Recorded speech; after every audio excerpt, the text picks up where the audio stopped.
Loué soit Jésus-Christ. Ici Yannick pour Radio Regina. Alors ce soir, donc, on est de retour avec notre ami Théodon, hein, donc une troisième émission consécutive. Bonsoir Théodon. Salut Yannick et salut à tous les auditeurs, mais je ne suis pas seul cette fois-ci. Non, car tu es venu avec notre ami Guillaume. Hein. Donc, bonsoir Guillaume. Oui. Bonsoir à vous les amis et bonsoir à tous les auditeurs. Voilà, donc ça va être assez intéressant parce que là on va traiter ici de la question maurassienne, hein, la pensée de Maurras. Et l'utilité de vous avoir vous deux justement, c'est que toi Théodon, tu as bien étudié la problématique de l'extérieur. Et Guillaume, toi tu l'as plutôt vécu de l'intérieur, quoi. Donc voilà, il y a deux perspectives de point de vue différents, évidemment, qui vont se rejoindre. Donc ça va être un échange assez intéressant. Mais voilà, avant de parler de ça, hein, je tenais vraiment aujourd'hui à faire une petite dédicace à la personne, au jeune garçon au jeune homme qui, voilà, dimanche dernier, est monté sur une estrade de la manif contre la PMA pour crier, pour scander le cri « À bas la République, vive le Christ roi !» et qui s'est fait réprimander. Donc ici, on est dans une manifestation, voilà, bon conservateur, on va dire. On est tous contre la PMA ici, on est d'accord. Mais voilà, il y a toujours, et c'est un problème qu'on ne cesse de dénoncer depuis des années, le fait de chercher à s'accommoder avec le système politique mécréant et apostat et libéral pour se faire bien voir. Voilà, heureusement, il y a encore des gars qui ont bien conscience de tout ça. Et voilà, je tenais à faire une grosse dédicace à ce gars qui a fait un peu le buzz pendant qu'il se faisait chasser par le service d'ordre de l'événement. Parce que le cri, justement, en plus de ça, déjà, ça résume toute notre pensée au niveau politique. Mais en plus, ce que je me réjouis beaucoup, c'est que le slogan « À bas la République », quand il est joint à « Vive le Christ roi », il ne vient pas de nulle part. Donc j'ai vu un peu le visage de la personne en question. Je ne pense pas l'avoir déjà croisé de près ou de loin. Je ne pense pas, s'il a l'air assez jeune en plus. Mais c'est un slogan qui vient de chez nous. C'est pas pour nous vanter ou des choses comme ça, mais c'est un slogan qu'on a scandé dans les manifestations, qu'on a écrit sur plusieurs supports médiatiques depuis plusieurs années.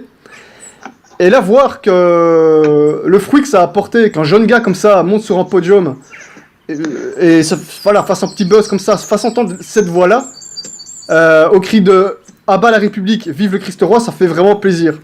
Et si je tenais aussi à en parler, justement, c'est parce que je me souviens d'une manifestation où j'avais justement lancé ce magnifique slogan. Alors je sais plus, je crois que c'était au moment de la fameuse pièce de théâtre qui était nommée... qui était nommé sur le concept du visage du Christ, quelque chose comme ça. Vraiment une sale pièce blasphématoire, donc on avait manifesté. Donc c'était sur Paris.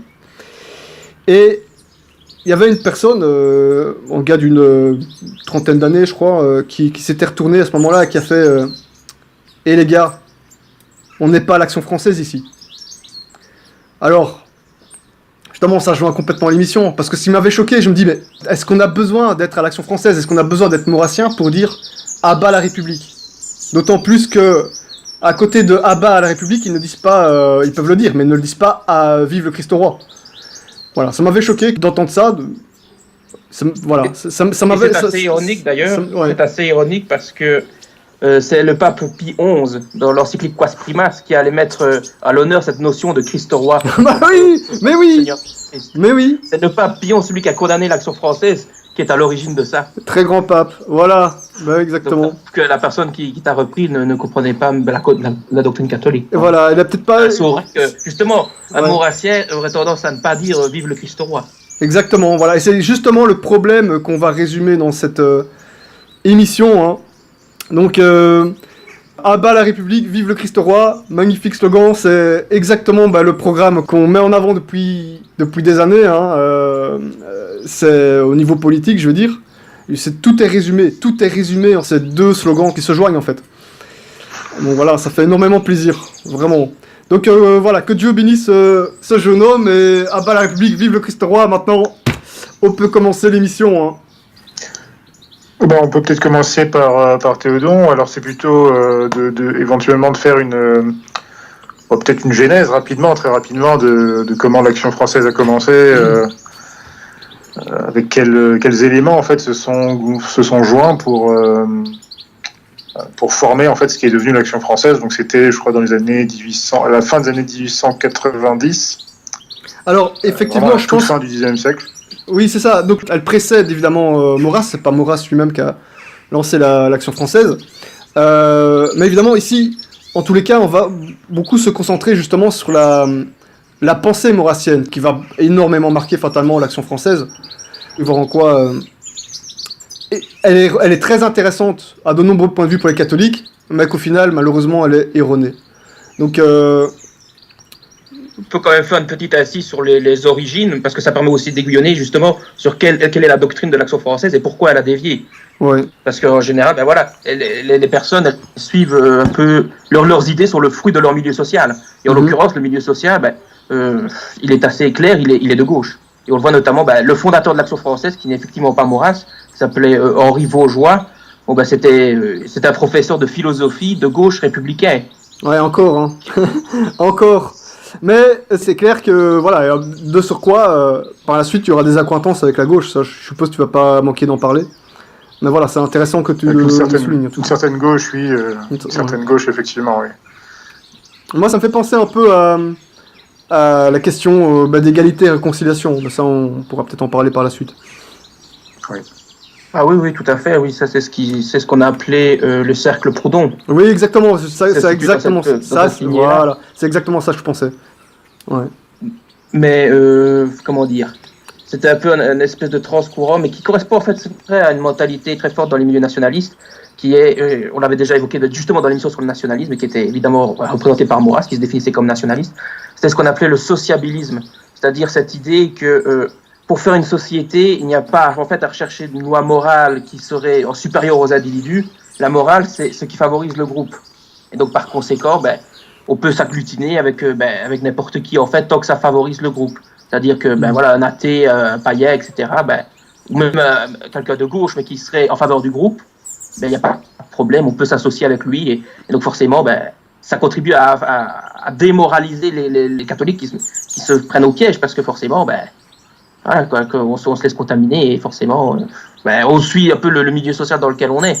Oui. Ça va, on va peut-être on l'avait déjà évoqué dans l'émission sur le nationalisme, ce point-là. Ouais, c'est ça. On va peut-être remettre les choses bien à plat maintenant pour résumer un peu les bases de la pensée maurassienne. Hein. Et surtout, si je peux me permettre pour l'introduction, c'est vrai qu'il y a une période importante justement qui est celle des débuts de l'action française, donc vraiment on va dire 1898 jusqu'à 1914, et c'est vraiment, il y a aussi 1914, la guerre de 14-18, qui va être aussi un moment important par rapport à ce que tu viens de dire, à cette question du sociabilisme, de l'union. Alors il y a déjà une question d'union un peu des patriotes, ou des nationalistes en quelque sorte, qui fait déjà débat à l'époque, et c'est aussi toute une époque où il y a toute cette première génération d'action française qui est extrêmement populaire. Hein. Il y a vraiment un engouement à cette époque-là. À l'époque, ouais. Beaucoup de morts d'ailleurs dans la Première Guerre mondiale à ce niveau. Oui, tout à fait.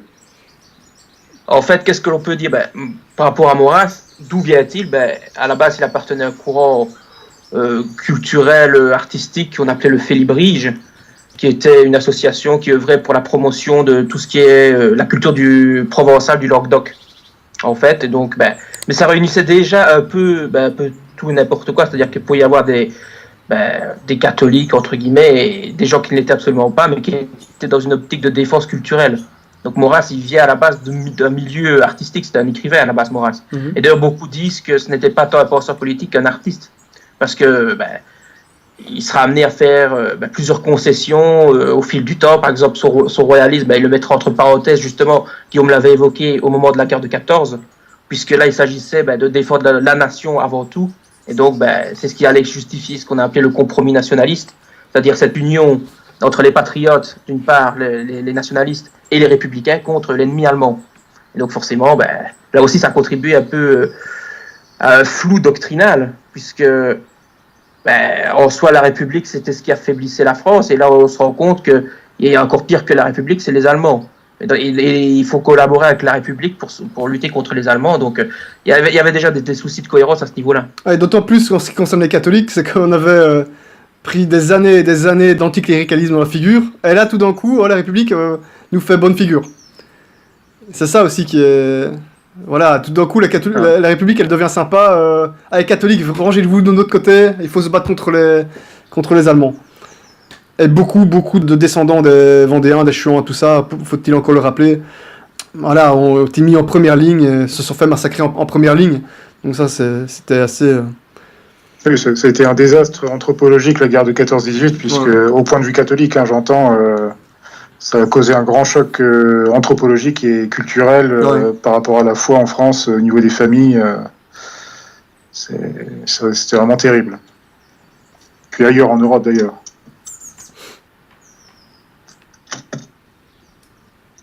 Théodon, c'est ton tour. T'avais pas fini, parce que justement, je sais pas quand est-ce que je peux prendre la parole ou quoi. Et non, mais le fait, voilà, tu peux continuer un peu à développer. Pas de souci. On peut dire aussi qu'une des grandes idées fortes de Maurras, c'était le positivisme. Et donc ça, on l'avait déjà expliqué dans l'émission sur le nationalisme, le positivisme qui considère que la politique, ou même, le monde en soi n'est pas lié à une morale qui serait supérieure à lui, mais tout serait en fait issu d'une connaissance expérimentale, c'est-à-dire que il n'y a pas à chercher une loi morale ou quelque chose de supérieur et qui remonterait jusqu'à Dieu, puisque quand on est positiviste, on est agnostique, c'est-à-dire qu'on estime que c'est impossible de savoir si Dieu existe ou non, et Maurras est agnostique. On dit que à la fin de sa vie, il aurait reçu les derniers sacrements, on peut l'espérer pour lui, mais en attendant, malheureusement, ça ne s'est pas reflété dans sa doctrine, parce que certains cherchent à défendre Maurras en disant que oui, mais à la fin, il s'est converti, peut-être. C'est toujours pareil, ça.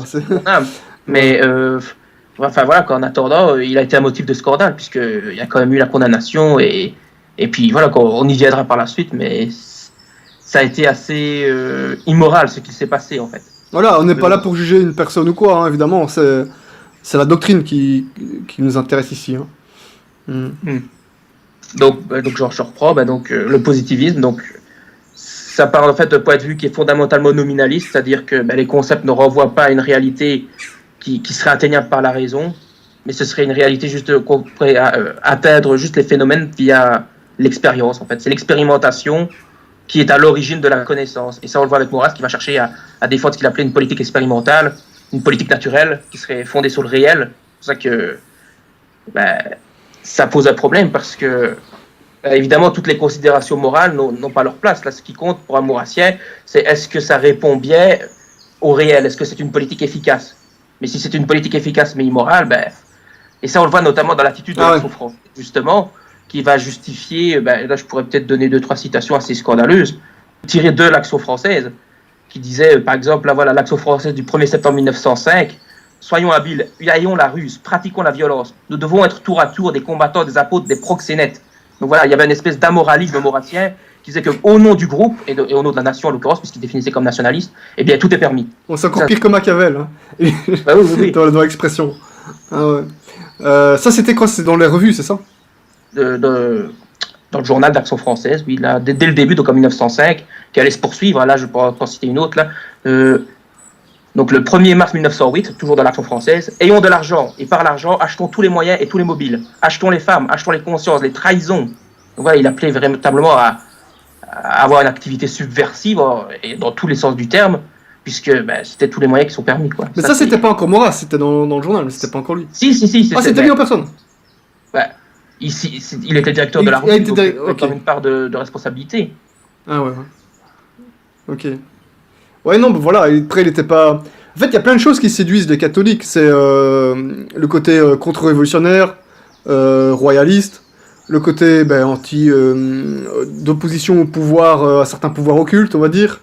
Voilà, il y a plein de petites choses comme ça qui... Et puis le côté apparemment rationnel, mais je ne sais pas, est-ce que le côté rationnel, justement, c'est pas lié plus directement au positivisme dont tu parles, plutôt qu'à la philosophie réelle ou la morale politique? Mais de fait, Maurras n'est pas thomiste. Ouais. Maurras n'a jamais été thomiste. Il paraît qu'ils s'en réfèrent un peu. À moment Saint Thomas d'Aquin, mais il n'a jamais été véritablement thomiste, puisque ça impliquerait de renoncer au positivisme au positivisme, pardon. Ouais. Mais il a eu quelques bons auteurs, mais après, ouais. Bah oui, il a lu Joseph de Maistre, il a lu toute la littérature de son temps. Donc, il y a des choses très justes que Maurras a pu dire quand il défendait les corporations, certainement. quand il défendait le fait que, il peut y avoir une espèce de principe de subsidiarité au niveau des communes. Pourquoi pas, oui, il y a même la nécessité d'un roi, il peut apporter des arguments de raison qui sont recevables. Mais le problème, c'est que le système, dans sa globalité, lui, ne l'est pas. La matrice, elle est positiviste, elle n'est pas catholique. Voilà, c'est ça que je veux dire, c'est que sur plein d'éléments, ça peut séduire beaucoup de catholiques qui en veulent. Malheureusement, voilà, on n'était encore pas dans un système catholique. Ouais. Mais il me semble que... Bon, alors moi, évidemment, quand j'étais à l'époque dans les milieux AF, j'avais un livre qui racontait toute l'histoire exactement de l'Action française. Alors, je ne l'ai plus maintenant, il était écrit par un monsieur Huguenin, je crois. Alors, on peut dire peut-être que, en fait, comme tu dis, Yannick, le côté très attrayant de Maurras, parce que c'est vrai qu'il a, pendant toute sa vie quasiment, enfin en tout cas, je dirais jusque dans les années 40, il avait vraiment une aura absolument incroyable, hein, quasiment, on pourrait parler presque d'un gourou, enfin, sans vouloir l'insulter, mais dans la mesure où c'était un grand intellectuel, et c'est vrai qu'il avait un peu cette praxis, alors qui est en fait ambivalente, et Théodon l'a très bien expliqué, par ce positivisme, en fait, qui est extrêmement trompeur. Donc je crois que c'était Sainte-Beuve, hein, qui avant lui était le grand maître à penser, le grand diffuseur du positivisme. Et justement, en fait, Maurras, par déduction, en fait, et par expérience plutôt que par déduction presque rationnelle, en fait, avait conclu, en fait, et ce qu'il disait à chaque fois, nous concluons, la royauté, c'est le meilleur système, etc. Alors, vous avez fait une très bonne émission sur le légitimisme, et c'est vrai qu'il y a évidemment une monarchie, c'est l'un des meilleurs systèmes politiques qui puisse exister. Hein, tu l'as déjà écouté? J'ai déjà écouté, j'ai eu le temps aujourd'hui. Mais c'est vrai que d'un autre côté, il y a aussi un autre attrait, c'est vrai qu'il y a ce côté de toute cette atmosphère, surtout dans les années 1900, 1910, et puis bon, encore après la guerre aussi, avec tous ces scandales. Alors, on n'aurait pas assez d'une émission pour les citer tous, mais les scandales de la République à l'époque, qui feraient rougir quasiment ceux d'aujourd'hui, avec le scandale de Panama, le scandale de Savinsky et compagnie. Donc c'est vrai que comme il avait cette espèce de cette audace en fait, qui était un peu partagée, hein, avec aussi d'autres gens de l'action française, enfin d'autres auteurs, on va dire. Il y avait Bernanos à l'époque qui était très jeune, je parle d'avant la guerre. Hein. C'est vrai qu'il y a eu un attrait, mais qui était aussi, comme vous l'avez très bien expliqué, dangereux, puisqu'il y avait derrière, enfin comme tu l'as très bien dit Théodon, il y avait cette absence en fait de fondement moral vraiment, et surtout de fondement moral qui fasse réellement l'union parmi tous ces gens, parce que ça a agrégé toute une somme notamment de toute une jeunesse à l'époque vraiment, qui était extrêmement fougueuse. Hein, moi je me souviens avoir lu vraiment des choses, alors ça presque un mouvement, voilà, de jeunes, alors à la fois venus de la bourgeoisie, de la noblesse un petit peu désargentée, ou des jeunes un peu de la rue, hein, par exemple, voilà, enfin des jeunes serveurs de café, des gens comme ça, mais voilà, sans aucune vraiment une base morale, et surtout une base morale catholique. Donc ça posait un gros problème qui se répercutait forcément dans les conséquences de la théorie politique elle-même. Ce qui est vraiment dommage d'ailleurs, c'est que Maurras, à la base, il venait des catholiques. Hein. Sa mère était très croyante, hein, Marie Garnier. Oui, tout à fait. Elle avait envoyé son fils dans des instituts catholiques, hein, pour son éducation. Ouais. Et même sa première conférence portait sur saint Thomas d'Aquin. Mais simplement, pour toute une série de raisons, il a apostasié malheureusement. Et il a été plutôt voir dans le positivisme d'Auguste Comte pour sa doctrine, quoi. Ce qui allait évidemment. Oui, Auguste Comte, oui, tout à fait. Et c'est pour ça d'ailleurs que Pie XI, lorsqu'il s'était entretenu avec différents cardinaux, je crois que c'était le cardinal Andrieux, qui a beaucoup porté la condamnation de l'Action française, c'est lui qui a été le plus intervenu, et il disait au cardinal Andrieux que c'était un modernisme politique. Il voyait bien le danger qu'il y avait là-dedans, puisque forcément, lorsque l'on évacue la morale du fait politique, il reste quoi? Il reste juste l'efficacité, l'art, entre guillemets. Et c'est vrai qu'il y a un art politique, mais si cet art n'est pas régulé par la morale, eh ben, ça donne pire que le machiavélisme. Ça donne ce qui se passe aujourd'hui, en fait. Donc, il y a un lien avec le modernisme. Et d'ailleurs, en parlant de lien avec le modernisme, là, beaucoup d'auditeurs ne le sauront pas, mais avant qu'ils se fâchent un petit peu avec Marc Sornier, ils étaient proches. Ils s'écrivaient mutuellement, ils se donnaient des témoignages d'amitié. Marc Sornier, pour ceux qui ne savent pas, c'est le fondateur du Sillon. Du Sillon, il s'est rapproché du Sillon. Hein. Oui, avec le dilemme Sornier qui a mis une distance, mais à la base, il y avait une complicité. Là, je pourrais donner quelques citations. Parlant de Sornier, Maurras écrivait « Il m'a toujours paru que notre base commune n'était pas étroite et permettait la conversation. » Et Sornier répondait « Je sais bien, et j'en tombe aisément d'accord avec Maurras, qu'il y a entre le Sillon et l'Action française plus d'une idée commune. » Le dilemme avait paru dans le Sillon du 25 mai 1904. Dans l'Action française du 1er juillet 1904, Maurras avait remarqué « Marc Sornier décrète un conflit éternel entre gens qui peuvent s'accorder. Bien que l'Action française se déclare amie du Sillon, le Sillon a le droit de se déclarer hostile à l'Action française. » Donc voilà, le pire, voilà, c'est que c'est le Sillon qui refusait l'Action française. L'Action française acceptait le Sillon. Bah ouais, c'est la logique du compromis. Hein. C'est toujours ça, c'est le problème de la base. Agrégeons-nous avec un peu tout le monde pour former un groupe de plus en plus puissant. Égalité et réconciliation, c'est toujours la même logique. Et pour moi, Soral, c'est le Maurras du 21e siècle en France. Est-ce que je me trompe en disant ça ou pas? Non, parce que c'est d'un point commun. Hein. Oui, c'est vrai, et avec... alors, sans vouloir l'insulter non plus, mais... Oui, voilà.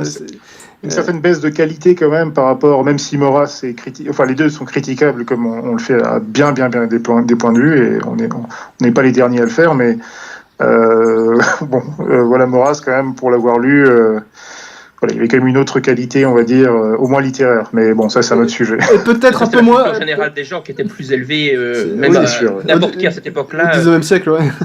Il paraît être un grand sage comparé à notre époque. Hein. Et peut-être un peu moins vulgaire aussi, du côté de Maurras, peut-être. Mais ce que je veux dire, c'est la même logique, c'est donc la logique égalité et réconciliation, mais en plus, par rapport à tous les problèmes que va cibler Alain Soral, ça séduit, ça attire vraiment énormément les catholiques. Hein. Et ça peut... Alors on peut autant avoir des catholiques qui vont s'égarer là-dedans, ou que des gens qui se sont égarés là-dedans, qui deviennent catholiques, à l'inverse. Donc... Voilà, mais...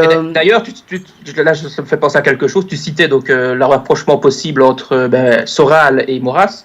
Mais il faut savoir que, par exemple, ça aussi, mais ça c'était dans l'Action française, c'était pas Maurras directement, c'était Léon Daudet, qui avait fait une recension très élogieuse du livre Orient et Occident de René Guénon. Hein. Dans l'Action française, première page, voilà, dire du bien de René Guénon. Tu m'étonnes. Dans l'Action française du 15 juillet 1924. Tu m'étonnes. Alors là, ouais. Et c'est justement, là, on voit qu'il y a un manque de doctrine, puisque... Guénon, c'était quelqu'un qui a une doctrine très viciée, très vicieuse, mais c'était pas un positiviste. C'était plutôt justement l'excès inverse, l'excès d'idéalisme. Et justement, donc on voit que ces gens-là faisaient un peu feu de tout bois. C'est pour ça que c'est très difficile en fait de dire vraiment le maurassisme, c'est une doctrine figée, etc. En fait, il y avait beaucoup d'opportunisme malheureusement. Et ça toujours, ses successeurs ont perpétué cette tradition-là, puisque on a vu par exemple au moment de Gaulle qu'il y a eu certains de l'Action française qui ont fondé une revue dissidente, je crois que ça s'appelait la Nouvelle Action française, de Renouvier, quelque chose comme ça. Oui, la NAF. La NAF, qui avait soutenu De Gaulle, qui soutenait des régimes même de gauche, parce que c'était des régimes entre guillemets forts. Ils se proclamaient eux-mêmes royalistes de gauche pour certains d'entre eux. Anarcho-monarchiste aussi, c'est une expression qu'on a beaucoup entendue, je crois. Alors ça c'est un peu plus tard, mais ça je pourrais en parler, j'ai bien connu. Ouais, je me souviens aussi d'avoir entendu des gars se prononcer ainsi. Ça c'était une chose. Mais justement, juste pour revenir un truc par rapport au Sillon, donc on sait à quel point l'Église n'a pas arrêté de condamner le libéralisme, le modernisme, sans arrêt pendant un long moment. Et fatalement, les modernistes n'étaient pas trop avantagés à ce niveau-là. Mais on nous dit souvent... peut-être certainement une partie de vérité là-dedans, c'est qu'au moment où l'Action française a été condamnée, là, tout d'un coup, les modernistes ont eu le vent en poupe. Voilà, tout ce qui était autour du Sillon a commencé à se laisser pousser des ailes à ce moment-là. Mais c'est assez délicat d'en traiter, puisque il y a une part de vérité. Il y a une part de vérité, ouais. Ils auraient peut-être... Ouais. Mais cette part de vérité-là, elle était faite contrairement à l'action du pape. Le pape, il s'est expliqué à de multiples reprises, Pie XI, que... condamner l'Action française n'équivalait pas à réhabiliter le Sillon. Exactement. L'évoquer, parce que c'est toute la problématique qui tourne autour de l'Action catholique. Et l'Action catholique, Pie XI la voulait au-dessus des partis et apolitique, c'est-à-dire que voilà, il ne va pas se présenter aux élections et tout ça. Mais maintenant, il est vrai que certains modernistes, certains démocrates chrétiens vont se servir de l'Action catholique pour leur plateforme, pour favoriser leurs idées, vont faire de l'entrisme en quelque sorte, mais c'est contre Pie XI. Et le problème, c'est que les maurassiens, par haine de Pie XI, vont l'accuser lui, alors qu'en fait, ce sont des gens qui étaient subversifs. Parce que c'est quelque chose que j'ai souvent entendu chez voilà, j'aime pas ce mot-là, mais bon, bref, traditionnalistes, on va dire, c'est qu'ils disaient Pie XI n'aurait jamais dû condamner Charles Maurras, quoi, voilà, entre guillemets, il serait pas vraiment condamnable, mais en plus, c'est qu'il aurait directement ou indirectement, volontairement ou pas, permis aux modernistes de prendre de l'essor, du coup. Voilà. Mais C'est ça, quelque c'est chose exactement c'est quelque que- chose qu'on entend souvent. Hein. C'est que ça avait créé un vide et que malheureusement, les catholiques qui défendaient la bonne doctrine n'ont pas su la combler. Ça a été Ouais, Maritain qui c'est a ça. pris la succession, entre guillemets, Voilà. comme premier penseur catholique de France. Et Maritain, voilà, quoi, vous pourrez faire une émission à la limite un jour là-dessus, mais voilà, quoi, il a dévié et il est tombé en fait dans les excès que lui-même condamnait auparavant. Donc, voilà. Dramatique. Mais surtout que la condamnation, alors je sais plus de mémoire, c'est fin des années 20, il me semble, au milieu des années 20, si je me souviens bien. 1926. Mais fin de l'année. C'est vrai que la chose, c'est que ça tombe à un moment où on est au sortir, quelques années après la fin de la Première Guerre mondiale.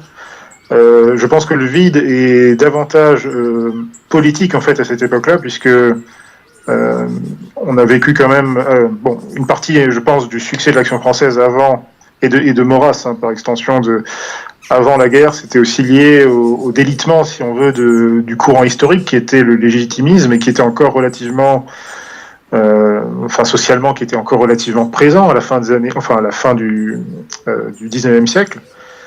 Mais après la mort, en fait, du dernier Bourbon, à l'époque, c'est vrai qu'il y a une espèce le mouvement légitimiste, en fait, politiquement, il est réduit un petit peu, même intellectuel, au niveau de la littérature, il est un peu réduit à peau de chagrin. Donc c'est vrai que l'Action française prend une espèce de place. D'ailleurs, c'est un peu pareil, hein, tous les mouvements qui étaient très populaires à l'époque, déroulaient tous les autres, le patriotisme, on va dire, l'Action française aspire un peu tout ça, et finalement, au sortir de la Première Guerre mondiale, ils sont toujours là, et le problème, c'est qu'il y a les idées de Maurras, les idées générales, qui sont pas seulement celles de Maurras, puisque Maurras, c'est un peu le doctrinaire, donc ça se reflète chez pas mal d'autres auteurs, et tu as cité, par exemple, le cas de Léon Daudet, qui avait une plume très acerbe, mais c'est des gens qui faisait la promotion d'erreurs. Donc je pense que il était tout à fait, évidemment, Pie XI était tout à fait dans son droit de condamner ces idées-là, bien entendu. Évidemment. Ouais. C'est même le prolongement de ses prédécesseurs, en fait, puisque le positivisme, il a déjà été condamné. L'agnosticisme a été condamné. Le modernisme a été condamné. Donc je vois pas pourquoi est-ce que Maurras ne serait pas condamnable. Alors, qu'est-ce que Pie XI a dit comme motif de condamnation de l'Action française ? En fait, il a fait, comme il voulait pas trop se mêler de ça parce que c'était des sujets éminemment politiques et qu'il voyait bien qu'il y avait des intérêts à gauche et à droite, il s'est juste contenté de citer le manque de respect vis-à-vis de la fonction pontificale et pas vraiment entré dans le débat doctrinal, malheureusement. Il a préféré juste s'en tenir à ça, mais quand même condamné. Et il espérait en fait que ce soit les évêques et les laïcs catholiques de France qui fassent le travail. Malheureusement, ça n'a pas été suffisamment fait. Et qu'est-ce qui l'a mené à condamner qu'est-ce qui s'est passé ? Donc, là, ça c'est compliqué à tout résumer, mais en fait, qu'est-ce qui s'est passé ? C'est que beaucoup de catholiques voyaient bien que l'action maurassienne était dangereuse, tout simplement parce que elle agissait en fait comme un parti au sein de l'Église. Et ça posait un grave problème. Les catholiques qui étaient maurassiens agissaient véritablement comme une secte, entre guillemets. Même si c'est peut-être un poil exagéré, mais en attendant, il y avait quand même cette mentalité, nous contre les autres. Une nouvelle doctrine, quoi. Voilà, n'adhéraient pas à l'Action française, considéraient que Maurras, il y avait des choses à critiquer, ils étaient considérés comme des ennemis. Ils étaient... Et en plus, l'Action française, là j'avais cité quelques citations tout à l'heure, ils étaient prêts à tout, donc ça aussi, ça donnait une mauvaise mentalité. Et donc, ça avait créé toute une espèce de tohu-bohu. Et les évêques, ils se sentaient dans l'obligation de réagir, surtout que certains d'entre eux, ils étaient un peu liés avec la République, quoi. Donc, ils se sentaient mal par rapport à l'Action française. C'était des excités d'un côté, de l'autre, ils se sentaient tenus par des obligations avec les républicains. Et puis, il y avait aussi tout le courant, évidemment, de Sion qui pesait aussi contre l'Action française. Où, à partir des années 1910-1920, là, il y avait clairement deux clans. C'est une catastrophe, tout ça. Au milieu, malheureusement, il n'y avait que quelques personnes isolées. En fait, c'est secte contre secte. deux systèmes doctrinaires qui s'affrontaient au sein de l'Église, quoi, en gros. Ouais, c'est une situation très compliquée puisque évidemment les évêques ils sont un peu gênés par rapport au régime républicain qui, il faut le rappeler quand même, est extrêmement virulent. Alors c'est vrai qu'il y a eu un court moment avec ce qu'on appelait le bloc national, il me semble, je crois que c'était en 19, donc après la guerre. Donc il y a eu, ça c'était un peu, voilà, c'était un peu les restes finalement auquel avait d'ailleurs contribué Maurras, hein, avec son idée en 14 de faire l'union contre, voilà, au lieu de, parce qu'il y en avait beaucoup à l'époque qui lui réclamaient, qui lui disaient c'est le moment de faire le coup d'État, parce que ça c'est aussi une grande idée du maurassisme, il ne faut pas l'oublier, notamment avec le petit livret qui s'appelle Si le coup de force est possible. C'est une idée vraiment enfin je dirais presque fondatrice quand même du maurassisme politique en tout cas, et qui reste encore extrêmement présente dans les milieux d'AF. Et c'est vrai que à la sortie de la Première Guerre mondiale, eh bien, surtout à partir des années 20, eh bien, l'Église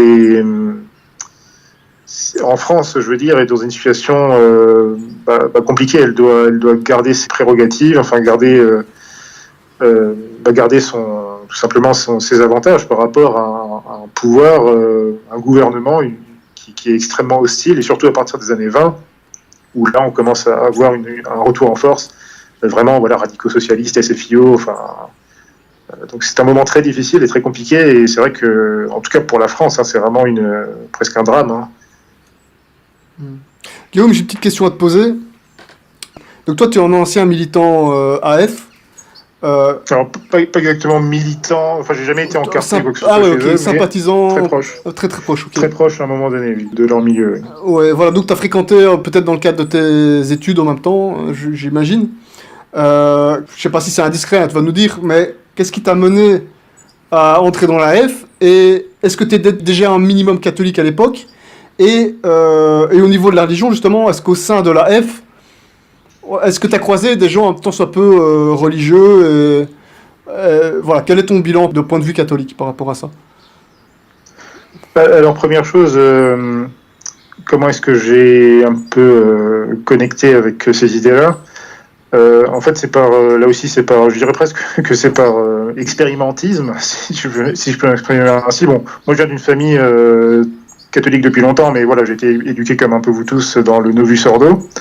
Donc j'étais, on va dire, à la fac à cette année-là, et voilà, j'étais pas du tout pratiquant, j'étais très loin en fait de la foi, j'étais complètement apostat même, enfin complètement mécréant à ce moment-là. Mais j'étais très intéressé par les idées politiques, par les idées nationales, on va dire, et tout simplement, c'est par des réflexions, des lectures que j'ai commencé à découvrir pas seulement l'Action française, mais le royalisme en général, plusieurs courants nationalistes. Et c'est vrai que l'Action française m'a bien intéressé, surtout Maurras, parce que ça restait une figure un petit peu comme ça.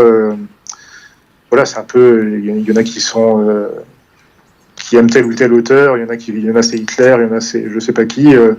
Voilà, c'est un peu une figure comme ça. Donc voilà, moi j'étais impressionné. Donc j'ai commencé à lire. Bon, voilà, c'est comme ça que je me suis attaché. Et puis c'est vrai aussi que j'ai des gens dans ma famille. Mais il y a longtemps, hein, je veux dire, pendant la Deuxième Guerre mondiale, qui était un petit peu proche de ces milieux. Et voilà, bon, ça c'est une histoire particulière à l'Alsace, je pourrais peut-être en dire un mot après, mais voilà, donc c'est un peu comme ça que je suis tombé dans ce milieu-là, et finalement, à cette époque-là, j'écrivais un petit peu, j'avais un petit blog qui avait une petite audience, on va dire, et finalement, bon, j'étais lu par des gens qui faisaient partie d'une scission, on va dire, d'Action française, parce que, comme tu l'as dit, Théodon, c'est vrai que ça, c'est aussi une caractéristique de l'Action française, surtout après le 6 février 1934. C'est énormément de scissions, enfin de petits courants comme ça qui se revendiquent plus ou moins du maurassisme, et chacun d'entre eux est la vraie Action française. Bon. Voilà, donc ça s'appelait le Lys Noir. Et puis bon, il publiait un espèce de bulletin qui s'appelait l'Action française universitaire. Donc j'ai fait quelques articles là-dedans, certains dont je ne suis pas du tout fier parce qu'ils étaient bon, il n'y avait rien d'extrêmement scandaleux, mais c'était voilà, assez stupide. Mais voilà, c'était alors au niveau de l'état d'esprit par rapport à ta question, Là aussi, de mon expérience, ce qui en ressort, c'est que il y a beaucoup de... Alors, quand on est jeune et qu'on est un peu intellectualiste comme ça, je pense qu'on est attiré par ce genre de mouvement dans la mesure où il y a vraiment de la matière à lire, à réfléchir, etc. Et donc voilà, ça c'est déjà une espèce d'approche. Il y a aussi un côté esthétique, je dirais pas même esthétiste, surtout pour les générations d'AF plus récentes. Il y a le côté activisme, militantisme, bon, là qui va se retrouver un petit peu dans beaucoup de mouvances nationalistes de toutes sortes, même bon, c'est un peu pareil à l'extrême gauche, vous me direz. Et il y a aussi ce côté, alors ce qu'on appelle un peu dans le milieu, c'est un petit peu un juron, enfin une insulte, c'est le mytho. Le mytho, c'est un peu le gars qui aime se la jouer, enfin qui est vraiment dans tout l'idéologisme, dans toute la panoplie Action française, donc il va avoir une esthétique qui va s'habiller comme les gens d'ordre nouveau avec des blousons de cuir, le chéchia Ah ouais, ça c'est connu. blanc. Ouais. Voilà, avec les lunettes noires, enfin avec le casque pour la manif, etc.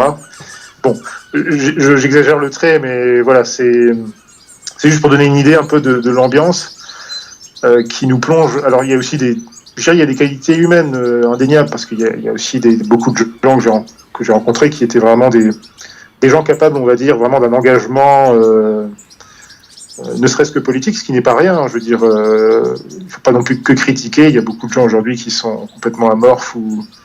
J'ai rencontré beaucoup de gens qui étaient vraiment capables et vraiment volontaires pour s'engager sur différents plans. Voilà, c'est pour ça qu'on voit souvent, encore tout dernièrement, dimanche dernier, il y avait dès qu'il y a des manifs pour tous ou des manifs plus ou moins sur des sujets conservateurs et autres, on retrouve en général une délégation assez conséquente de jeunes d'Action française. Donc ils sont toujours là pour faire un peu le travail, service d'ordre ou autre. Alors, mais j'imagine que c'est pas eux qu'ils ont chassé le gars quand même. Non, je pense pas, parce qu'apparemment, alors quelqu'un m'a dit, j'en sais rien du tout, mais on m'a dit que le jeune homme en question était pas d'Action française forcément, mais qu'il était un peu de cette mouvance. Donc non, je pense pas du tout que ce soit eux, certainement pas, à mon avis, je pense pas. J'en sais rien, enfin, voilà, j'ai pas plus de détails. Alors, par rapport à ta question de la spiritualité ou les spiritualités qu'on peut trouver dans ce milieu. Ah, tu me fais peur, là. Là, je dois dire que c'est vraiment ce qui m'a un peu fait m'éloigner assez vite, en fait, parce que je suis pas resté. Je pense que j'ai commencé à fréquenter le milieu d'EF vers 2012, quelque chose comme ça, et puis vers fin 2013, début 2014, voilà, j'étais déjà presque plus du tout en contact vraiment avec ça, donc ça durait vraiment un an comme ça. Bon, même si voilà, je connaissais avant, mais voilà, on va dire au niveau de l'implication la plus sérieuse. Alors c'est un peu ça qui m'a gêné, parce que c'était un peu la même époque où moi, au contraire, je commençais à m'intéresser beaucoup à la foi catholique. Alors là aussi, il y a aussi un côté intéressant, c'est que, et on a peut-être oublié d'en parler, et on en a déjà parlé dans d'autres émissions, c'est que il y a ce côté aussi dans l'enseignement, dans la doctrine maurassienne ou d'Action française en général. Il y a ce côté un petit peu, justement, qui relève à la fois de ce positivisme et à la fois de ce mythologisme, j'ai envie de dire, j'oserais dire, de considérer finalement le catholicisme simplement comme un aspect identitaire de la France, voilà. Mais par défaut, on va dire, enfin ou par accident, je sais pas comment dire ça, peut-être que Théodore me corrigera. Voilà, c'est un peu, c'est vrai, comme on l'a dit souvent, voilà, c'est comme les gens qui sont en costume dans telle région, ou les clochers, ou les vaches dans le paysage. C'est culturel, voilà. Pour faire l'unité de la nation, quoi. Pour contribuer à l'unité de la nation. C'est identitaire. Et d'ailleurs, ça me fait penser aussi à un élément qui a joué dans la condamnation de l'Action française par l'Église. C'est qu'il y a eu, quelques temps avant la condamnation, il y a eu une enquête à l'université de Louvain en Belgique. Ah, ben voilà. Pour savoir quelles étaient l'influence des catholiques. Et beaucoup avaient cité Maurras, puisque c'était l'époque où il était extrêmement populaire, même donc en Belgique. Et ce qui était beaucoup plus grave, c'est que beaucoup se disaient fidèles à la Bible et à Maurras. Donc il les mettait sur le même plan. Ouais, je me souviens de cette histoire. C'est ça qui avait inquiété beaucoup dans le clergé et qui a été un des moteurs de la condamnation, en fait. C'est parce qu'on voyait qu'il y avait un esprit de parti qui prenait de plus en plus d'espace, et c'était un esprit qui ramenait la religion à un phénomène naturel, à quelque chose qui fait partie de l'identité et du paysage, comme tu l'as dit. Oui, c'est ça, en fait, c'est un phénomène proche du naturalisme, en fait, ou carrément naturaliste. Et donc voilà, ça c'est quelque chose que j'ai pas mal constaté, parce que finalement, bon, j'ai rencontré pas mal de gens, alors aussi bien des jeunes gens, des militants, et puis d'autres gens, des anciens, on va dire. Et c'est vrai que, alors il y a pas mal on va dire, au niveau des chapelles et compagnie, il y a beaucoup de gens qui sont plutôt des ralliés, on va dire, enfin des gens qui sont à la Fraternité Saint-Pierre, Institut du Christ-Roi et compagnie, enfin tout ce qui est ecclésiadéiste. Il y en a quelques-uns aussi qui sont plutôt Fraternité Saint-Pédis, mais j'ai pas l'impression qu'ils soient tellement nombreux dans ce milieu. Et j'ai quand même rencontré aussi beaucoup de gens, effectivement. Alors ce phénomène phénomène sociabiliste en fait, où on rencontre pas mal de gens qui sont agnostiques, qui sont oui, bien sûr, ou alors d'autres qui se disent, il y en avait, c'était des schismatiques orientaux, enfin qui étaient, voilà. Et puis ça posait pas de problème, enfin il n'y avait pas de souci, puisque ce qui importait, c'était simplement qu'on adhère finalement, qu'on aille tous dans le même objectif de la doctrine établie. Hein, donc, la politique avant tout, quoi. Voilà, politique d'abord. C'est ça, politique d'abord. C'est le fameux. C'est exactement ça le problème. C'est exactement ça le problème. Ouais. Et donc. La religion sert des intérêts politiques, c'est pas la politique qui sert les intérêts de la religion. C'est l'erreur principale. Et voilà. Alors j'ai même rencontré des athées, par exemple, aussi, et même des francs-maçons, notamment un. Alors j'ai complètement oublié son nom, mais c'est quelqu'un qui est. C'était un gars de la génération, ce qu'on appelle. Ce qu'on appelle la génération AF 2000, c'était un peu la génération qui avait notamment occupé le Panthéon, je sais pas si c'est à la fin des années 80. Donc ça, c'est un peu la génération qui était avant que j'arrive, moi, on va dire. Et donc lui, c'était un ancien de ce moment-là, il était franc-maçon, et ça posait pas du tout de soucis. Alors il y avait quelques gens qui critiquaient, qui disaient « Oh, c'est quand même un peu bizarre ». Mais ça passait très bien. C'était les catholiques, ça. C'était les plus catholiques. Ouais, voilà, et ça passait très bien. Non, mais écoute, comme toujours, on en parle tout le temps de ça. Et chaque fois, on revient dessus. Il y a les francs-maçons, ils sont pas juste dans les milieux libéraux progressistes. On en trouve aussi dans les milieux très très à droite, hein, sans problème. Hein. Mais ça, on le rappelle à chaque fois. C'est une réalité qui est beaucoup contestée, mais c'est clair qu'ils sont partout. Et pour différents motifs, certains c'est pour s'infiltrer, d'autres c'est par un goût du symbolisme, puisque la messe, etc., et les églises, etc., sont aussi défendues par les maurassiens. Par exemple, là on pourrait citer, comment il s'appelait encore ?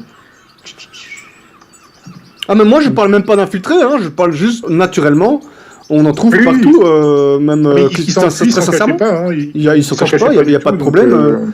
Voilà, c'est juste la seule, comme on dit, on répète tout le temps, la seule doctrine avec laquelle la franc-maçonnerie est 100%, est complètement incompatible, alors on peut rien faire du tout, c'est le catholicisme.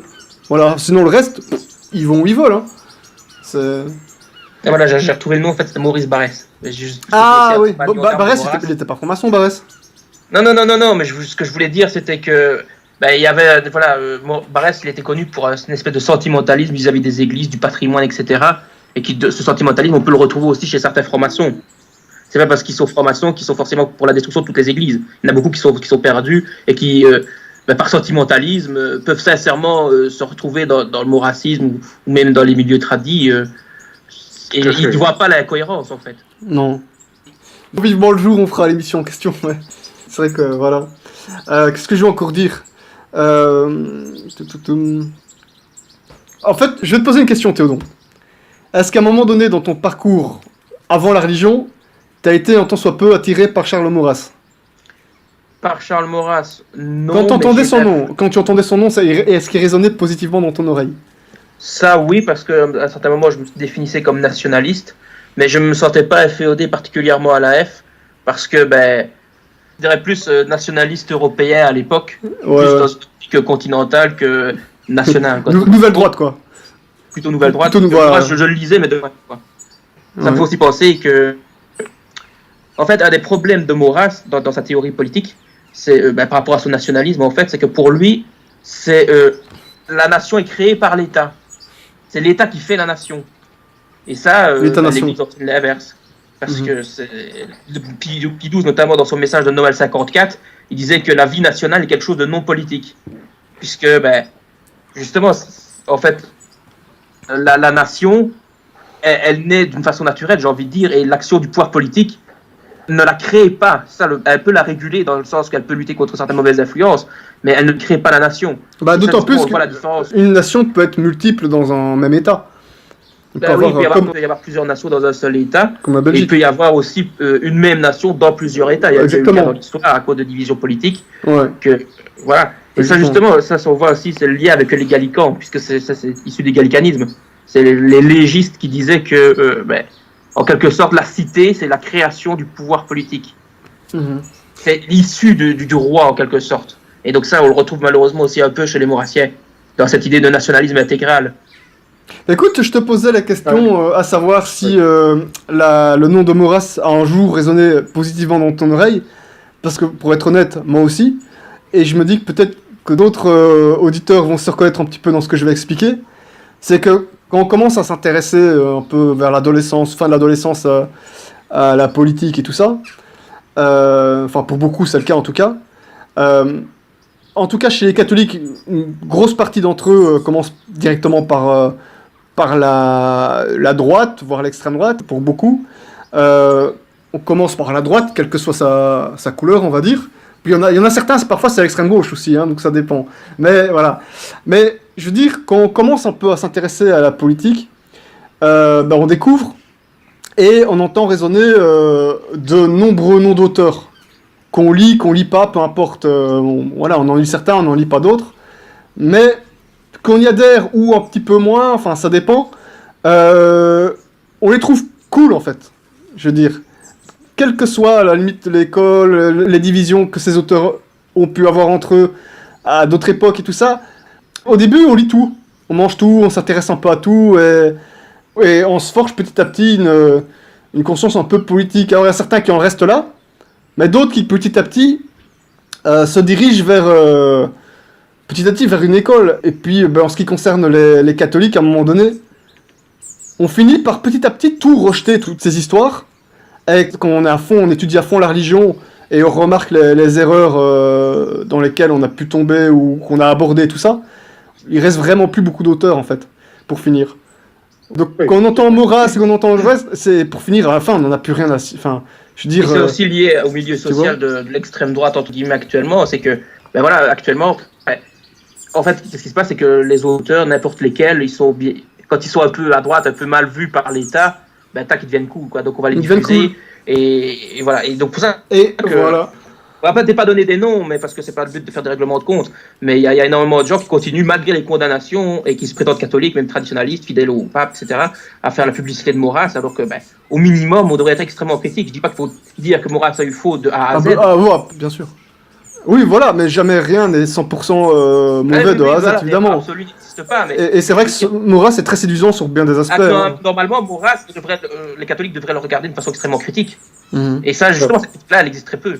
Il y a quelques articles ici ou là qui disent quand même que Maurras, vos doctrines, c'était pas ça, mais en attendant, je suis quand même frappé de voir qu'énormément d'auteurs continuent à avoir une belle publicité, comme tu l'as expliqué tout à l'heure, continuent à être diffusés normalement, malgré le fait qu'ils aient été condamnés, malgré le fait qu'énormément de problèmes sont survenus, et que, voilà, quoi. Ne veut pas se tirer vers le haut, en fait. On veut rester, justement pour agglutiner le plus de gens possible, on refuse de condamner ceux qui sont condamnables. Alors, ça peut être un moment du parcours d'une personne, qu'elle est un peu dans cet état-là, ou alors ça peut être vraiment une ignorance coupable, ou de l'hypocrisie, tout ça.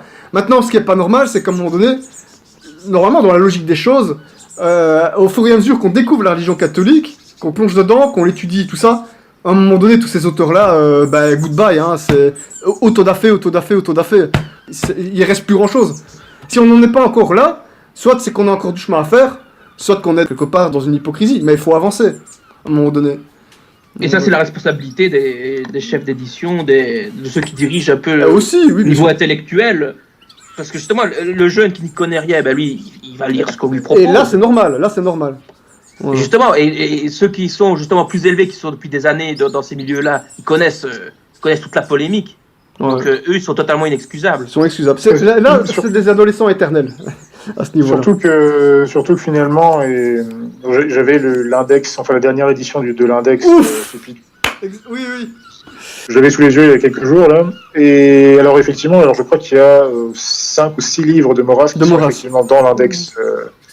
Alors c'est notamment des livres, je crois, qui sont un peu de cette première période, des livres un peu très littéraires, Les Amants de Venise, des choses comme ça. Mais il y a aussi, ce qui m'a plus étonné, ça je ne le savais pas, il y a aussi dans cette liste donc de l'index, le fameux dont je parlais tout à l'heure, si le coup de force est possible. Et finalement, en y réfléchissant, je me suis dit, mais c'est assez compréhensible, parce que finalement, on y revient toujours, mais le gros problème qu'on a eu en France et peut-être ailleurs en Europe, c'est que on a eu, à la suite de la Révolution, ou plutôt du siècle des révolutions, donc le 19e siècle, un espèce de vide politique qui s'est, un vide politique catholique qui s'est lentement mis en place, même s'il y avait encore une anthropologie catholique, notamment une anthropologie économique catholique. Mais c'est vrai que ça devenait de plus en plus compliqué, surtout à la fin du 19e, début du 20e, donc ça explique aussi donc, le succès, en quelque sorte, du maurassisme et de toutes ces idées, notamment chez les nouvelles générations. Donc, ce qui me sidère, c'est que c'est déjà que finalement cette espèce de phénomène a perduré autant au XXe siècle, jusqu'au XXIe siècle, c'est-à-dire que l'influence de Maurras, comme vous l'avez très bien montré, est encore prégnante aujourd'hui, même dans des milieux catho-tradis, etc. Ce qui est assez sidérant. Je sais pas si ça va durer, ça, mais bon. L'une des raisons... Oui, je pense que... j'ai l'impression que quand même, ces dernières années, ça devient un peu passé de mode, même au niveau du style littéraire. Bon, tant mieux d'ailleurs, il vaut mieux qu'ils lisent les pères de l'Église, les docteurs et compagnie, et le magistère, c'est de la meilleure lecture. Mais tout ça pour dire qu'il y a quand même une idée qui, à mon avis, explique en très grande partie le succès aussi, c'est cette idée du coup de force. Je pense qu'en fait, si ce livre que j'avais d'ailleurs, j'avais une édition originale des étudiants d'Action française des années de 1912, parce que voilà, ça c'est très important, c'est un collector, mais bon, il est brûlé maintenant depuis longtemps. Je pense qu'il a été mis dans l'index tout simplement parce que ce livre reflétait en fait les graves manques moraux du système politique, de la doctrine politique de Maurras. Je pense que c'est une évidence. Il y a cette idée en fait de coup de force par tous les moyens, sans aucun complexe moral en fait. Par tous les moyens, même légaux. Voilà, c'est ça. Voilà, toi tu connais bien le catéchisme maurassien. Ça j'ai pas oublié. Donc, voilà, ça, c'est des phrases. C'est vrai qu'il y a des phrases chocs. Vous voyez, il y a des punchlines. Hein. Il y a des punchlines, ça tombe. C'est très impressionnant quand on est jeune comme ça. C'est un écrivain, donc forcément il a des niams. Ouais, très prolifique en plus, comme écrivain. C'est dynamique. Donc c'est vrai qu'il y a cette idée-là, et puis ça amène à la question du fameux 6 février 34. Je pense qu'il faut quand même en toucher un mot très rapidement. Oui. C'est vrai que finalement, quand on regarde le 19e siècle et le début du 20e siècle en France, alors je ne veux pas me faire le partisan d'une théorie tyrannicide ou autre, mais il y avait quand même une succession, surtout à partir de 1870, de gouvernements anticléricaux, mais absolument délirants, francs-maçons, etc. C'est ce que Maurras appelait les États confédérés de la République, enfin les protestants, les francs-maçons, les juifs et je ne sais plus quoi d'autre encore. Il y avait cette question, il y avait vraiment une possibilité en fait, dans l'anthropologie française, même encore immédiatement dans les années d'après-guerre, il y avait vraiment une possibilité pour toute une catégorie de la population assez énorme. Il y avait vraiment une volonté en fait vraiment de fiche en l'air, si on peut me passer l'expression, la Troisième République. Et c'est alors ça a été l'échec cuisant du 6 février 34, qui est un échec à mon avis, je vais terminer là-dessus, presque paradoxal, parce que Charles Maurras, un autre Charles de Gaulle, qui était un lecteur de l'Action française dans ces années avant la Deuxième Guerre mondiale, et qui a fait d'ailleurs, qui a laissé pourrir en prison Charles Maurras sans aucun scrupule, disait de Maurras qu'il a eu tellement raison dans sa vie qu'il en est devenu fou. Et finalement, c'est un peu un paradoxe du grand doctrinaire, mais ou presque une rétribution, du grand doctrinaire qui fait fi en fait de Dieu en fait finalement. Et finalement, sa doctrine au 6 février 34, elle est quasiment, elle peut être réalisée, c'est-à-dire que le Parlement peut être prenable, enfin techniquement, et ça se solde sur un échec, en partie parce que lui-même, en fait, se retrouve finalement à la tête du mouvement, et là il se rend compte, enfin je sais pas, je ne veux pas mettre à sa place, mais c'est presque comme s'il se rendait compte qu'en fait, qui est-il face à une telle responsabilité. Donc ça c'est un grand gâchis, même si on était déjà quelques années, presque 10 ans après la condamnation, et puis il n'y avait pas que l'Action française, il y avait aussi les Croix de Feu, il y avait plein d'autres mouvements dans ce truc-là. Mais... Bon, après on aurait préféré qu'il gagne, je pense quand même. Je pense que, mais ça c'est aussi un phénomène qui moi m'a toujours fasciné, c'est-à-dire que vous avez eu les événements en Espagne avec une victoire quand même des forces, des forces franquistes, des phalanges par rapport à toute la chienlit gauchiste en Espagne. En Allemagne vous avez eu les nationaux socialistes, en Italie vous avez eu le fascisme, vous avez quelques autres exemples comme ça ailleurs en Europe. Et en France, dans les années 30, on a cette espèce d'échec qui va être d'ailleurs retentissant dans les milieux d'Action française, notamment chez un auteur qui était à cette époque-là dans l'Action française, qui est Lucien Rebatté, qui va notamment écrire d'ailleurs des pages absolument, d'un point de vue historique, qui sont excellentes pour bien comprendre l'atmosphère de cette époque et la déception que ça va causer. Et c'est à partir de ce moment-là que l'Action française en fait va commencer à décliner. Il va y avoir la cagoule qui va essayer de continuer et d'essayer de maintenir un peu cette idée d'un coup de force, mais que c'est ça. Ouais. Ça n'a jamais revenu à la possibilité réelle de pouvoir prendre le pouvoir. C'est ça. Finalement, ils se retrouvent à Vichy, mais c'est plutôt par défaut, quoi. Oui, voilà. Alors, pour terminer, une autre petite question. On a vu la semaine précédente, on a fait une émission sur le légitimisme. Est-ce que, donc Théodon, est-ce que tu pourrais nous faire un peu nous expliquer un petit peu les différences par rapport à la pensée maurassienne? Je crois qu'elle était plutôt orléaniste, c'est ça Orléaniste, ouais. Elle était orléaniste, mais par accident. Parce que le Bourbon. Parce qu'il y a eu la déconvenue des Bourbons avec l'épisode du chambordisme qui avait laissé grave traumatisme. Ça, Guillaume l'avait évoqué sur le fait que le mouvement légitimiste était en pleine perte de vitesse au moment où Maurras apparaissait. Il est venu un peu les remplacer. Et comme il proclamait la nécessité d'une monarchie, et comme les Bourbons légitimes étaient incapables de mener une action politique sérieuse à cette époque-là, on va se reporter à l'autre dynastie, qui en plus était une dynastie qui était la dynastie de Louis-Philippe, qui était une monarchie libérale, donc constitutionnelle, opposée donc aux idées de Maurras. Mais le prince d'Orléans, qui était l'héritier à ce moment-là de cette lignée-là, même si je crois qu'il lui se prétendait prétendant. C'est les légitimistes se disent héritiers, les orléanistes se disent prétendants. C'est un peu une nuance entre les deux. Donc ce prétendant-là, justement, lui, il cherchait à agir, et on le voit toujours aujourd'hui, la querelle entre Louis XX et comment il s'appelle encore l'autre, le prince d'Orléans. Le comte de Paris, je crois que c'est son titre officiel. Le comte de Paris, ouais. Est-ce qu'il est décédé? Je ne sais pas, oui. Je sais plus. Je sais plus, ouais. Ils sont assez résistants. On le voit d'ailleurs entre les deux, toujours actuellement, c'est plutôt la tendance orléane qui se bouge le plus, on va dire les choses. C'est ça. Qui cherche à faire des conférences, etc., qui essaie d'être un peu plus présente.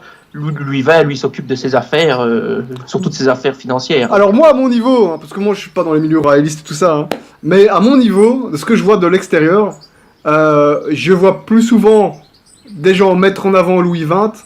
Oui, mais ça aussi, il y a une espèce de logique là-dedans, c'est parce que ceux qui se revendiquent de Louis XX, ils sont légitimistes.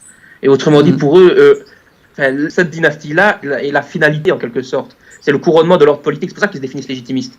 Tandis que ceux qui vont défendre plutôt la dynastie orléane, eux, ils vont se dire que le roi, c'est juste un moyen pour la nation.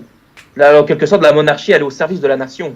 C'est d'ailleurs pour ça que beaucoup de maurassiens, si vous leur demandez, même ceux qui se disent plutôt favorables à Orléans, si demain la dynastie légitime Bourbon parvenait à prendre le pouvoir, ils s'en féliciteraient. Tant que cette dynastie-là appliquerait leurs principes. Pour eux, c'est surtout ça.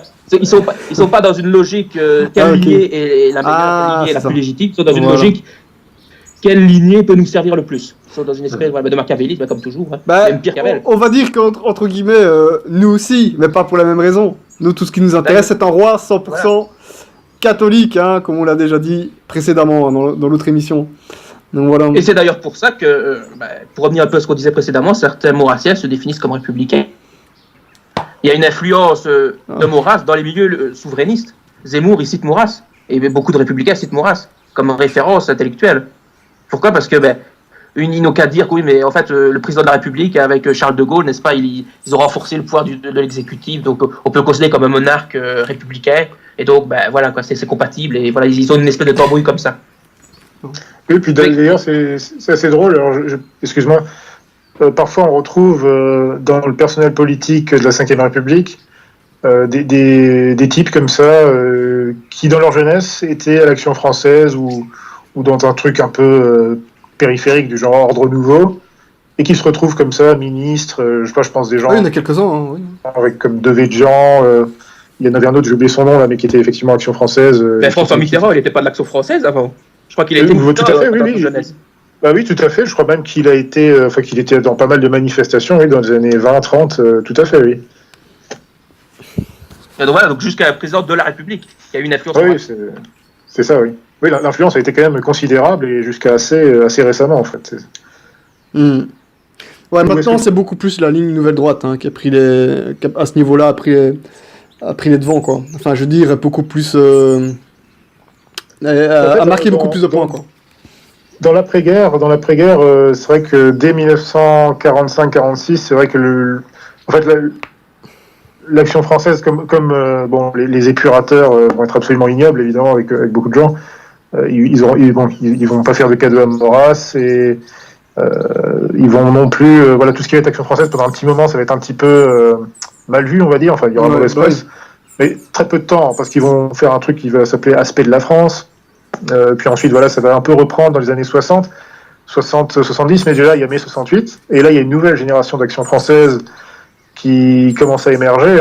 C'est pas que l'extrême gauche qui émerge à ce moment-là, il y a aussi toute une nouvelle génération, notamment pas mal de gens de la nouvelle droite aussi. Enfin, des gens comme Alain de Benoît, je sais pas qui d'autre, Dominique Weber aussi, qui est un peu plus âgé, mais qui... Bernard Hugon, il était de Restauration Nationale, c'était un des continuateurs de l'Action française. Tout à fait, oui, exactement, oui. Bernard Hugon, oui, qui raconte souvent que c'est la faute d'aimer sans missionnaire que l'Afrique se porte si mal. C'est un peu une... Ah oui, alors lui, ça c'est bon. Alors déjà, on voit un peu l'esprit néfaste de ces. Et c'est vrai que l'Action française d'après-guerre, pour moi, c'est vraiment ça va vraiment être encore pire que celle d'avant-guerre, parce que là, je pense qu'au niveau catholique, c'est fini. En plus de ça, il y a le Concile Vatican II, la Révolution moderniste qui passe par là. Donc là, c'est l'hécatombe. Et en plus de ça, vous avez un mouvement comme la NAF, par exemple, dont tu as parlé tout à l'heure, qui, eux, se disent carrément, effectivement, monarchistes de gauche. Donc vous avez une espèce de... Puis il y a Restauration nationale, donc ça, c'est un nom qui... C'est une scission, en fait. Parce que... Alors, je crois que je sais plus, parce que, vous savez, il y avait ce fameux Maurice Pugeot qui était... aussi un dirigeant de l'Action française à l'époque, de Maurras.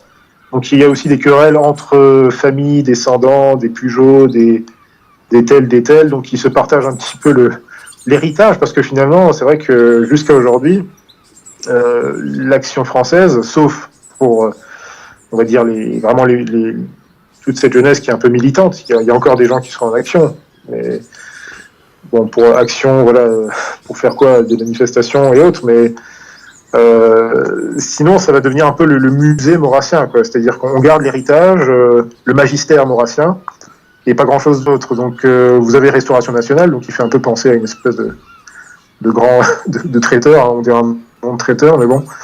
Donc ça faisait un peu rire dans les milieux, mais voilà. Donc vous avez cette scission de différents groupes, et qui deviennent en plus de ça. Alors, j'ai oublié de parler de Pierre Boutang aussi.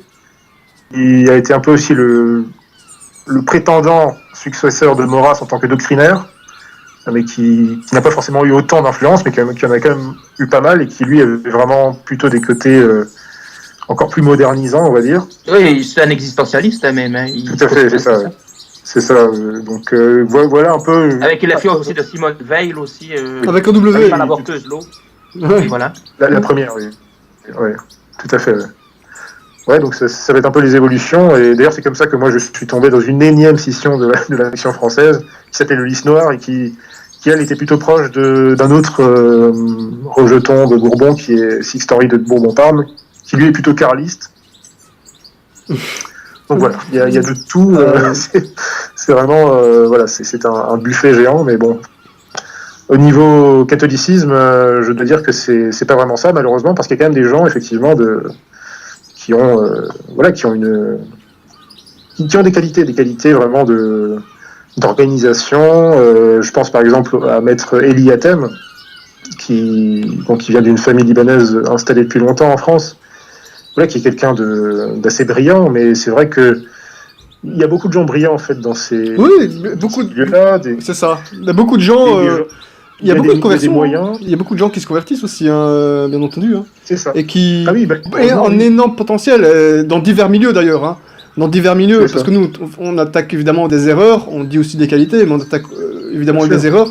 Mais il y a vraiment des gens de qualité un peu partout, qui ont besoin d'espoir, qui ont besoin d'avoir quelque chose, parce qu'ils ont tous le désir un peu de sauver leur pays, de sauver les leurs. Donc je peux comprendre.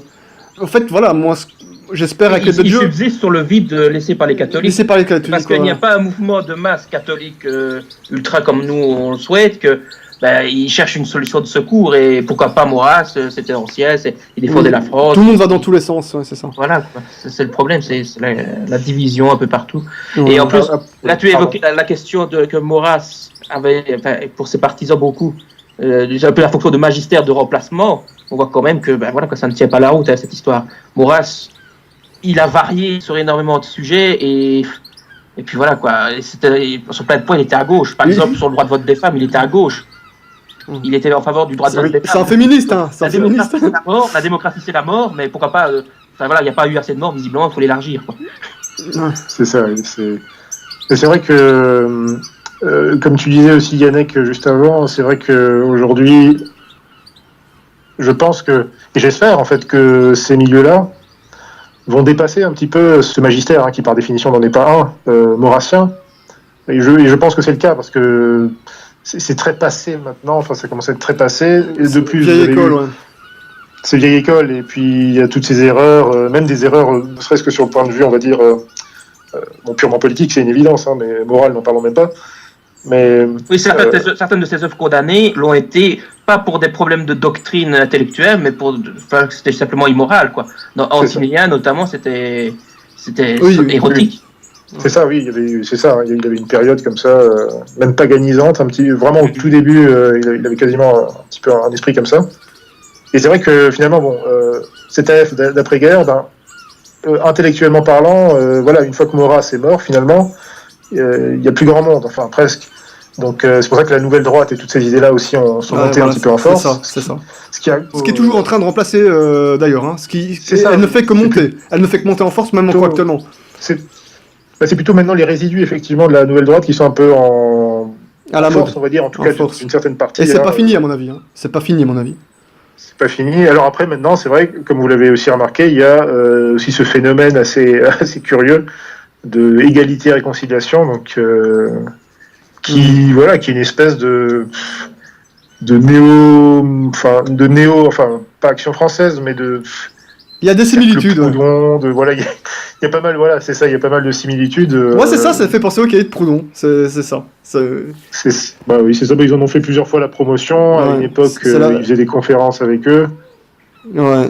Ce qui ne plaisait pas toujours d'ailleurs, je me souviens à l'Action française, qu'on n'avait pas qui se plaignait, on n'aime pas Soral, machin.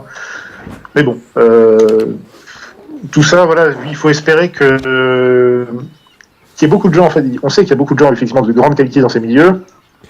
Il y a des beaux esprits, il y a des belles âmes aussi, notamment chez les plus jeunes, qui finalement, parce qu'il y a aussi un phénomène qu'il ne faut pas oublier, que ça aussi, je parle d'expérience dans ces milieux, d'Action française, il y a aussi une espèce chez quelques-uns d'entre nous, une espèce d'idée de transmission.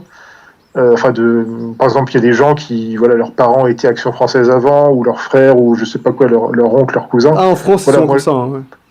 Voilà, c'est ça. Moi, j'avais des ancêtres. Par exemple, l'abbé de Dartin, qui était un arrière-grand-oncle, était un abbé pendant la Seconde Guerre mondiale, qui était un peu proche de l'Action française. Bon, ça, c'est une histoire particulière à l'Alsace, mais c'est un autre cas. Mais il y avait beaucoup de choses comme ça que j'ai vues. Je sais qu'à un moment donné, on disait, quand j'étais un peu dans ces milieux, on disait que l'Action française était devenue un club de rencontres maritales. Enfin, voilà, il il y a pas mal de couples, qui se mariaient, là-dedans.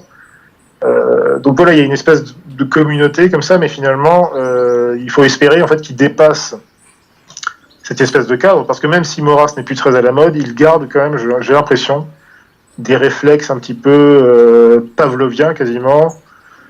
Bon, voilà, je veux pas être méchant avec eux, mais et qu'ils ne dépassent pas. Et d'ailleurs, le problème, c'est qu'ils ne comprennent pas souvent. Ils ne sont pas assez intéressés pour pas mal d'entre eux par l'importance de la question religieuse aujourd'hui, spirituelle, de la situation de l'Église. Et ils ne comprennent pas que ça, c'est depuis tout temps, central, spécialement aujourd'hui, c'est central et ça dépasse tout. Tant qu'on n'a pas compris cette situation, je crois qu'on ne comprend pas la situation politique. Donc j'espère que ces gens vont se réveiller pour se mettre au service de la cause, quoi. D'ailleurs, ça me fait penser aussi à un point par rapport à la crise de l'Église, justement, l'influence de Maurras, et même au-delà de cette pensée positiviste, qui considère l'Église comme du patrimoine plus que comme le véhicule de l'Esprit Saint. Et on l'a vu notamment récemment par rapport à une conférence qui avait été organisée par différents groupes ralliés, en l'occurrence. Je crois qu'il y avait Jan Smith aussi qui était dedans, et qui s'était intitulé Défendre notre Église, un truc comme ça. Donc voilà, il y a cette idée aussi d'appropriation. C'est pas défendre l'Église de Dieu, c'est défendre notre Église, c'est défendre notre patrimoine. Nos églises, ça le retrouve très fortement dans les milieux ralliés, que c'est, enfin, en quelque sorte, c'est notre bien, la religion. Ça nous appartient.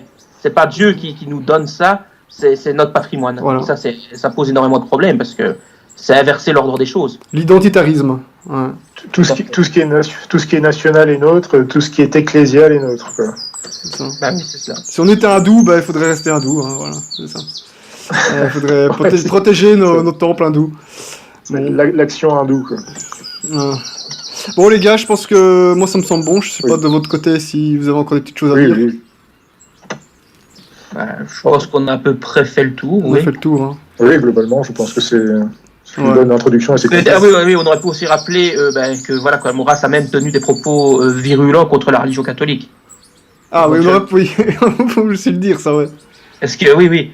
Là, vous parlez du fait qu'il y avait un problème doctrinal par rapport au positivisme, mais ça s'est évidemment traduit par des attaques vis-à-vis de la religion, forcément, puisque la religion ne pouvait être considérée que d'un point de vue utilitaire. Et donc, déjà, on pourrait citer... ça a été repris par un Maurassien qui s'appelait Louis Dimier dans son ouvrage 20 ans d'action française. Il avait cité Maurras et il disait « Avec votre religion, il faut que l'on vous dise que depuis 1800 ans, vous avez étrangement sali le monde. » Donc, c'était des blasphèmes. Hein, c'est assez désolant quand on y pense. Et quand on pense que beaucoup de tradis continuent à passer sous silence ce genre de phrases. Quoi. On se dit, mais défendez quelqu'un, vous défendez Dieu ou vous défendez votre nation? Oui, évidemment, ils sont là par identitarisme et nationalisme. Donc là, encore peut-être un autre passage logique. Ici dans La République ou le Roi, c'est une correspondance avec Barès qui a été publiée en 1970 aux éditions Plomb, et il disait ceci: comme il convient d'être dupe de quelque chose, je l'ai été, je le suis encore, de cette idée de nationalisme. Elle peut remplacer le vieux juif des philosophes déistes et tenir lieu de la déesse humanité, chère à notre auguste comte. Bon le vieux juif, ça semble désigner quand même ici le Christ, et donc voilà quoi, c'est encore un blasphème. On aurait pu le mettre dans la bouche d'un espèce de néo-païen de nouvelle droite. Oui, il y a une continuité. Tu avais évoqué tout à l'heure le fait que Maurras a eu une période un peu paganisante. Oui. Ah oui, ça se sent. Hein, et il le disait lui-même. Avant qu'il crée l'Action française, il dirigeait une revue culturelle qui s'appelait Le Soleil, et il disait le nationalisme français tend à susciter parmi nous une égale religion de la déesse France. Donc, forcément, quand on est positiviste, tout se réduit au monde actuellement. Donc, on en vient fatalement à une espèce de panthéisme. Et ça, même si Maurras n'était pas très... on pourrait discuter la question de la spiritualité pendant ces années, avant sa conversion, qu'on peut espérer. Mais en attendant, il y avait quand même énormément de problèmes. Et voilà, il est au même niveau que des païens, quoi. Je suis désolé. Au niveau doctrinal, la seule différence, c'est qu'il défendait par intérêt la religion. C'est juste ça. En ne la comprenant pas comme il faut la comprendre.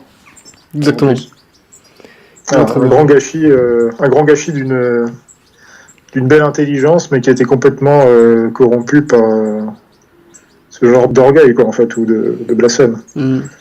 Quel dommage. Ouais. Il nous faudrait un Maurras catholique, ou même un Soral catholique, parce que Maurras, je ne l'ai jamais entendu parler en chair et en os en vrai, mais je veux dire, Ouais.